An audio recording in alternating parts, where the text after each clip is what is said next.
আল্লাহ ইসরাফিলকে বলবে, ইসরাফিল সিংহা ফুঁক দাও।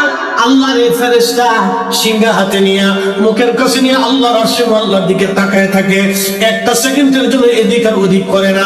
কখন রব হুকুম দিবে সিংহা ফুৎকার দেওয়ার জন্য, যখন সিংহা ফুৎকার দিবে কুরআন বলতেছে ইদাস সামাউন ফাতারাত, আকাশ ভেঙ্গে ভেঙ্গে ভেঙ্গে ভেঙ্গে পড়তে থাকবে।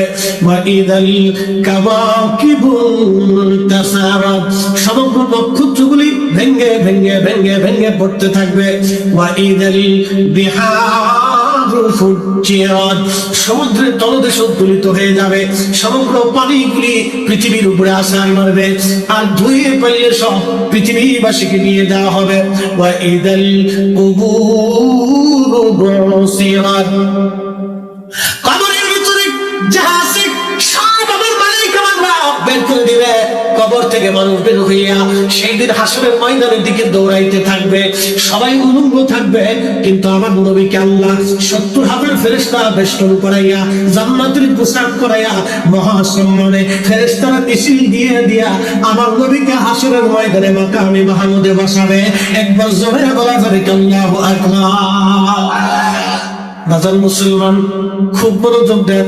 হযরত ইউনূস আলাইহিস সালামের কথা বলছিলাম, মাছের পেটের ভিতরে ইউনূস, চিন্তা করলেন মরে গেলাম না বেঁচে আছি, লাড়াচাড়া দিয়ে দেখলেন না বেঁচে আছি, দাঁড়াই গেলেন খোদার পয়গম্বর, দাঁড়াইতে গিয়ে সেজদার মধ্যে পড়ে গেলেন, মাছের পেটের মধ্যে সেজদার মধ্যে পড়ে বলতেছে লা ইলাহা ইল্লা আনতা সুবহানাকা।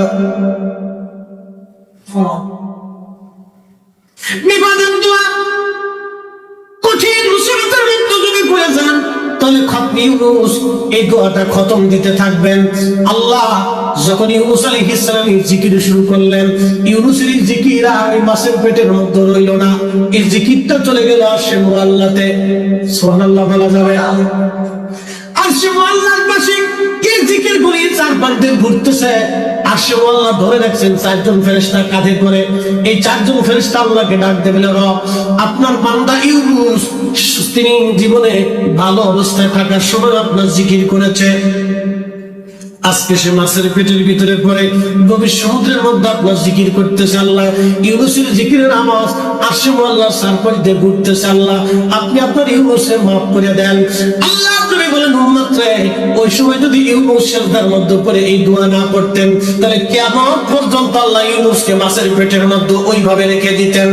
হযরত ইউনূস ওই সময় জিকির করতেছিলেন, এমন সময় ইউনূস আলাইহিস সালাম ডাক দিলেন, হে রব সমুদ্রের ভিতর থেকে আপনার জিকিরের আওয়াজ আসে, সমুদ্রের ভিতরে আপনার জিকির করে কে? আল্লাহ ডাকতে বলেন, ইউনূস তুমি সমুদ্রের ভিতরে জিকিরের আওয়াজ শোনো, সমুদ্রের পানি আমার জিকির করে, সমুদ্রের কঙ্কর আমি আল্লাহ জিকির করে, সমুদ্রের পাথর আমি আল্লাহ জিকির করে, সমুদ্রের বালুকণা আমি আল্লাহ জিকির করে, সমুদ্রের মাছ আমি আল্লাহ জিকির করে, সমুদ্রের শ্যাওলা আমি আল্লাহ জিকির করে, সমুদ্রের নিচে গাছ আমি আল্লাহ জিকির করে, সমুদ্রের নিচে পাহাড় আমি আল্লাহ জিকির করে। ওই জিকিরের আওয়াজ ইউনূস তোমার কানে লাগতেছে। আল্লাহ